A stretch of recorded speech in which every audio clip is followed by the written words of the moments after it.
Ada seorang pria bernama Ahmad Arif Ridwanullah, atau yang akrab dipanggil Arif, adalah seorang pria asal desa Sukamanah, Kabupaten Tangerang, Banten. Saat ini, Arif menyandang status duda setelah pernikahannya di tahun 2019 tidak berjalan mulus. Hubungannya dengan sang istri mulai merenggang, dan meskipun mereka sempat dikaruniai seorang anak, akhirnya mereka resmi bercerai pada tahun 2021. Sejak saat itu, Arif menjalani hidupnya sebagai duda sambil fokus pada pekerjaannya. Arif bekerja sebagai auditor di kantor pusat sebuah perusahaan besar di industri makanan yang berbasis di kota Tangerang. Sebagai auditor, tugasnya cukup menantang, memeriksa dan memastikan keuangan di berbagai cabang perusahaan di seluruh Indonesia tetap berjalan dengan baik. Salah satu tugas besar yang pernah ia emban terjadi pada tahun 2022 ketika ia dikirim ke cabang perusahaan di Palembang. Sering bolak-balik Tangerang-Palembang dalam rangka pekerjaan, Arif akhirnya bertemu dengan seorang wanita di sana. Hubungan mereka berkembang dari sekadar kenalan hingga menjadi pasangan yang serius.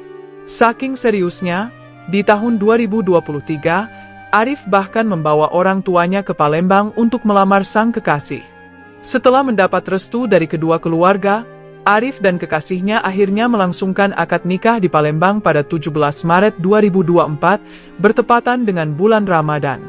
Namun, karena keterbatasan biaya, mereka belum bisa langsung mengadakan resepsi pernikahan. Setelah berdiskusi, mereka sepakat untuk menunda acara resepsi selama 2 bulan dan menjadwalkannya pada 5 Mei 2024 di Gedung Auditorium Muhammadiyah, Palembang. Total biaya yang mereka butuhkan untuk acara ini mencapai 50 juta rupiah, mencakup sewa gedung, dekorasi, dan hiburan. Namun, sebulan sebelum hari bahagia itu tiba, tepatnya pada April 2024, Arif kembali mendapatkan tugas dari kantornya untuk mengaudit cabang perusahaan di kota Bandung. Disinilah awal mula dari kejadian yang mengubah segalanya. Saat menjalankan tugasnya, Arif menemukan ada sesuatu yang janggal dalam laporan keuangan yang dikelola oleh seorang kasir bernama Rini Mariani. Rini, yang bertanggung jawab atas transaksi keuangan di cabang Bandung, tampaknya memiliki sesuatu yang disembunyikan, dan dari sinilah kisah ini mulai bergulir. Ternyata, hubungan antara Arif dan Rini Mariani tidak sebatas urusan pekerjaan. Diam-diam, sejak tahun 2023, mereka menjalin hubungan spesial. Yang membuat situasi semakin rumit, Rini saat itu sudah berusia 50 tahun, memiliki 2 anak, 1 baru lulus kuliah, sementara yang lain masih SMA, dan masih berstatus istri orang. Meskipun begitu, Rini dan suaminya sudah pisah ranjang dan sedang dalam proses perceraian. Semua bermula pada April 2024, ketika Arif ditugaskan untuk mengaudit keuangan di cabang Bandung. Pada Rabu, 24 April, pukul 8 pagi, Arif mendatangi kantor cabang untuk menemui Rini.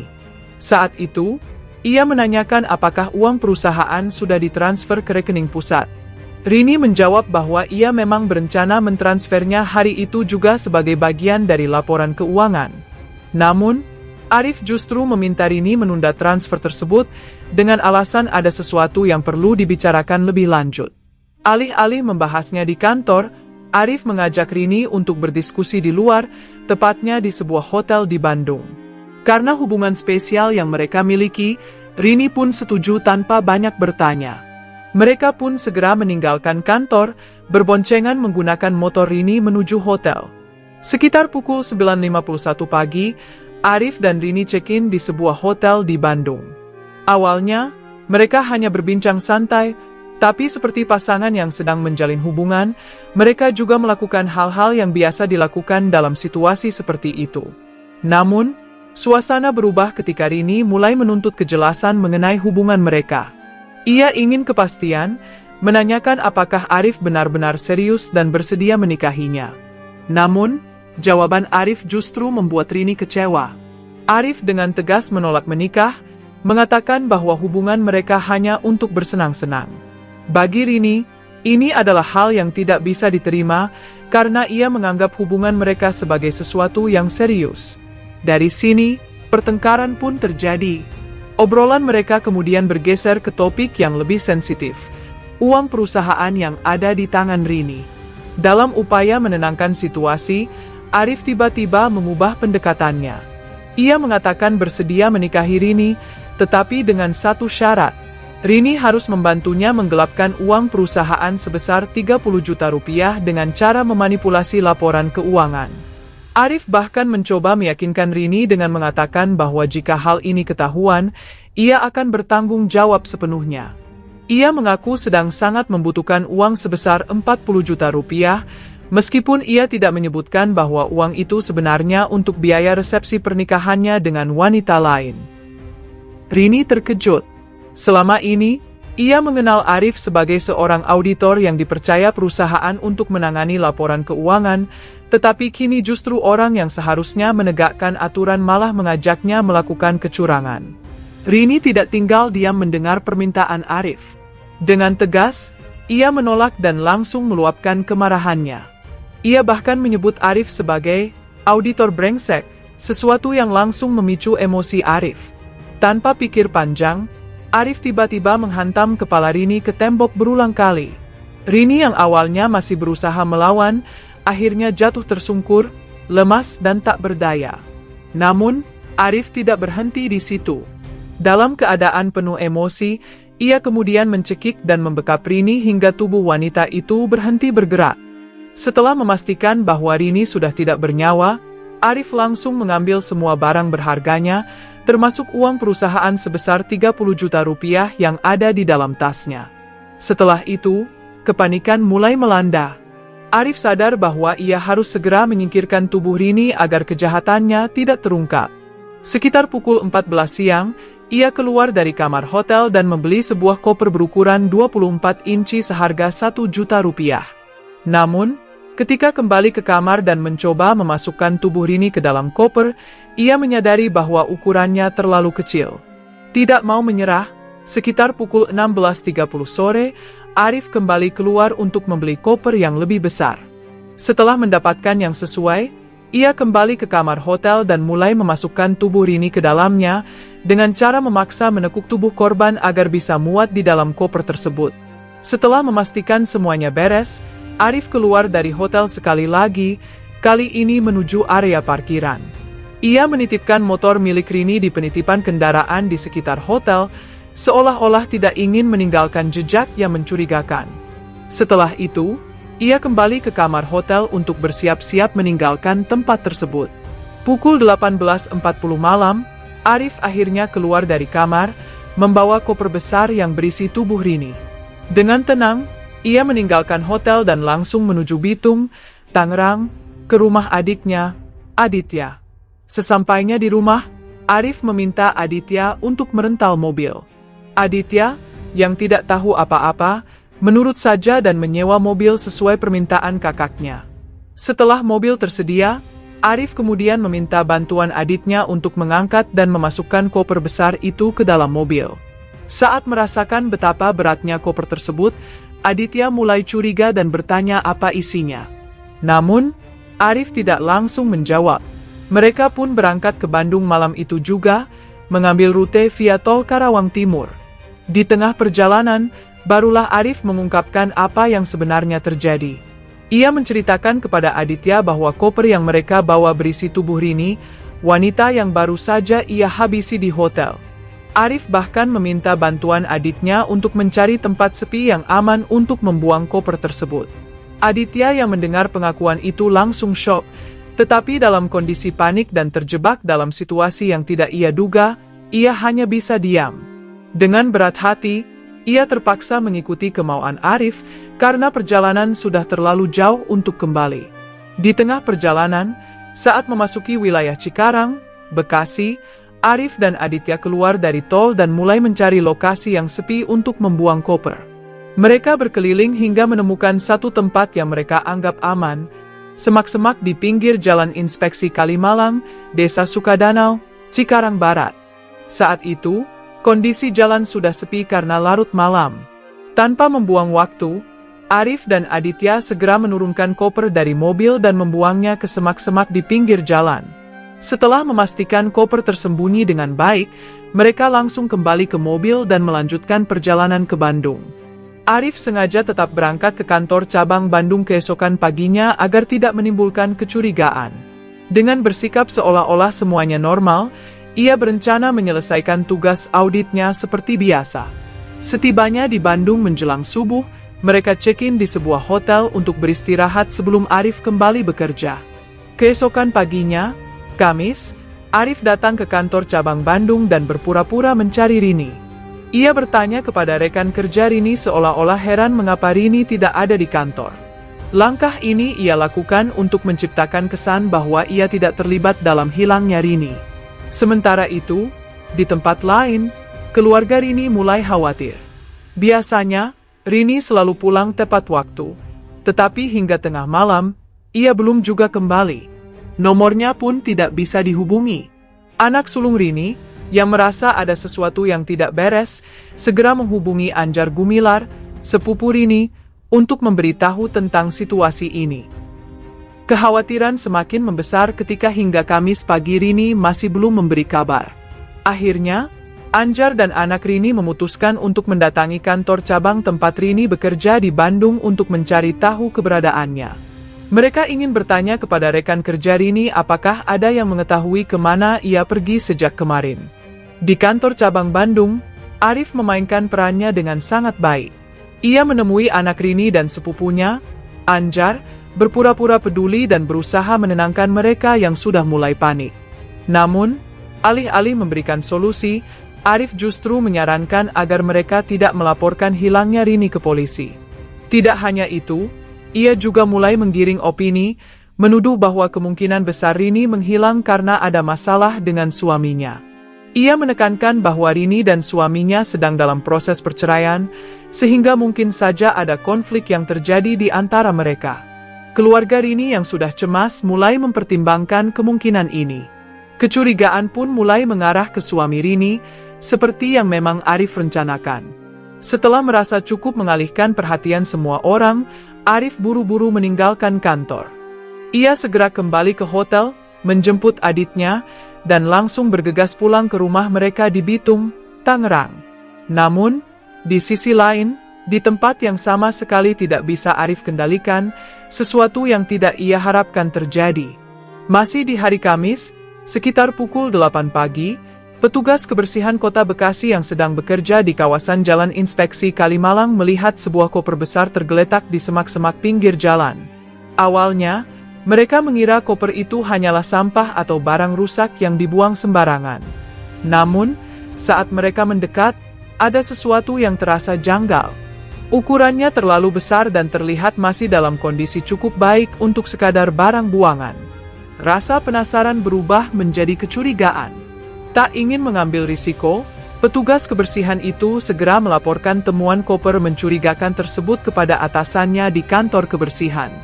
Setelah mendapat laporan dari petugas kebersihan, pihak kepolisian segera datang ke lokasi untuk memeriksa koper mencurigakan itu. Saat koper dibuka, mereka dikejutkan oleh temuan mengerikan. Di dalamnya terdapat tubuh seorang wanita paruh baya yang sudah tidak bernyawa. Penyelidikan langsung dilakukan di tempat kejadian perkara. Setelah mengamankan lokasi dan mengumpulkan bukti, polisi segera membawa jenazah tersebut ke Rumah Sakit Polri Kramat Jati untuk diautopsi dan mengungkap identitas korban. Pada awalnya, identitas wanita di dalam koper itu masih menjadi misteri. Namun, setelah dilakukan penyelidikan lebih lanjut, polisi akhirnya berhasil mengungkap bahwa korban adalah Rini Mariani. Kabar ini pun langsung mengguncang keluarga Rini, terutama kedua anaknya yang syok dan tidak percaya bahwa ibu mereka ditemukan dalam kondisi tragis seperti itu. Di sisi lain, berita tentang penemuan mayat dalam koper mulai menyebar luas dan menjadi sorotan media. Kasus ini semakin ramai dibicarakan, sementara polisi mulai menggali lebih dalam untuk mencari pelaku di balik kejahatan ini. Saat Arif mengetahui bahwa kasus ini menjadi perhatian publik dan mulai diselidiki secara serius, ia langsung panik. Tanpa berpikir panjang, ia memutuskan untuk kabur ke Palembang, berpura-pura fokus pada persiapan resepsi pernikahannya yang rencananya digelar bulan depan. Sementara itu, polisi terus mencari siapa yang bertanggung jawab atas kematian Rini.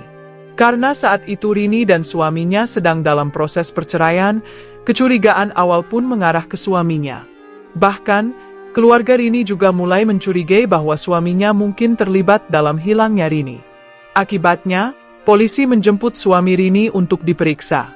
Namun, setelah dilakukan penyelidikan dan pemeriksaan mendalam, tidak ditemukan satupun bukti yang mengarah kepadanya. Suami Rini pun dinyatakan tidak terlibat dalam kasus ini. Dengan tersingkirnya suami Rini dari daftar tersangka, polisi harus mencari petunjuk baru untuk menemukan siapa dalang di balik pembunuhan ini. Pihak kepolisian yang semakin serius menangani kasus ini mulai menyelidiki kantor Rini di Bandung. Langkah pertama yang mereka lakukan adalah memeriksa rekaman CCTV, baik di dalam kantor maupun di sekitar area tersebut.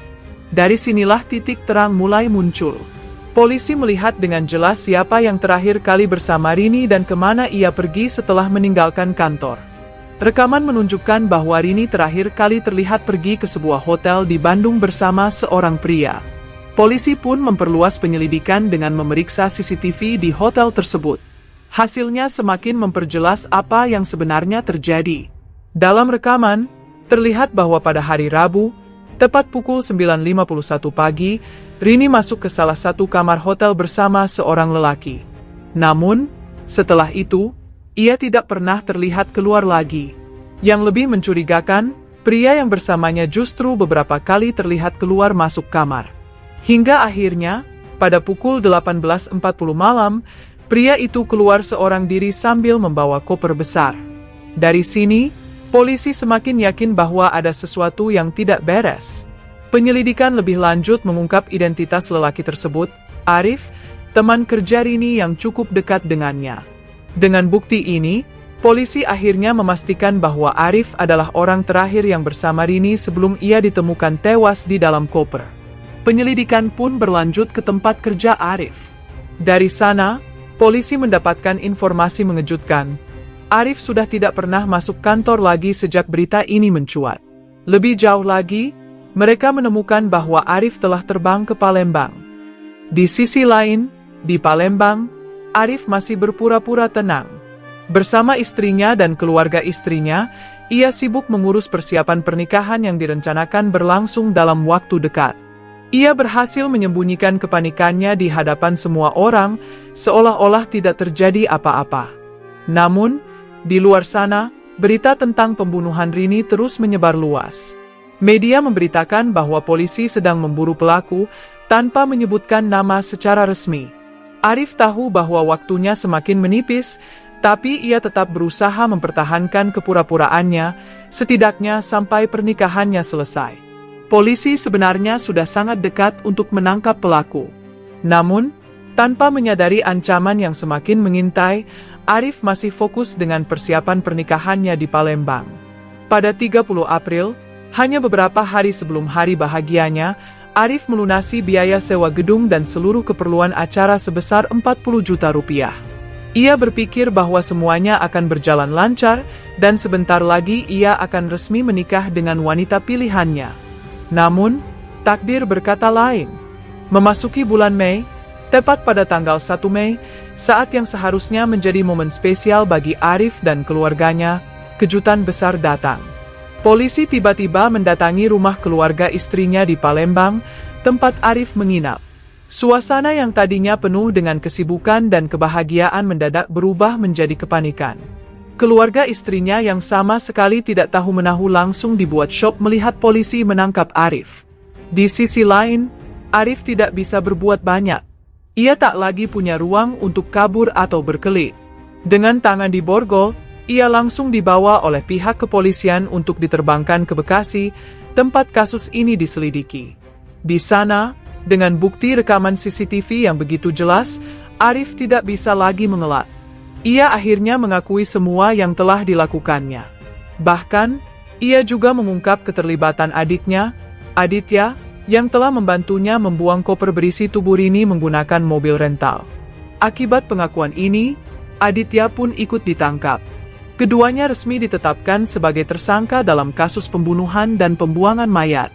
Kini, Arif yang sebelumnya begitu sibuk merancang pesta pernikahan, justru harus menghadapi kenyataan pahit. Sebagai pelaku utama, ia terancam hukuman 15 tahun penjara. Sebuah akhir yang jauh dari apa yang ia bayangkan, bukan kehidupan baru dengan istri barunya, melainkan kehidupan di balik jeruji besi. Kasus ini benar-benar tragis dan menyisakan luka bagi banyak pihak. Arif yang awalnya hanya berniat bersenang-senang dengan Rini, akhirnya justru terjebak dalam situasi yang menghancurkan hidupnya dan orang-orang di sekitarnya. Meski Arif lolos dari tuntutan pembunuhan berencana, banyak pihak, terutama keluarga Rini, merasa keputusan itu tidak adil. Mereka sulit percaya bahwa semua yang dilakukan Arif, dari membunuh, mencuri uang, hingga berusaha menghilangkan jejak, bukanlah bagian dari rencana. Apalagi, setelah kejadian itu, ia masih bisa bersikap tenang di kantor dan bahkan mencoba mengalihkan kecurigaan ke suami Rini. Namun, dari sisi hukum, sulit membuktikan adanya niat pembunuhan sejak awal. Fakta bahwa Arif tidak membawa alat untuk membunuh atau koper besar sejak awal menjadi dasar pembebasannya dari tuntutan pembunuhan berencana.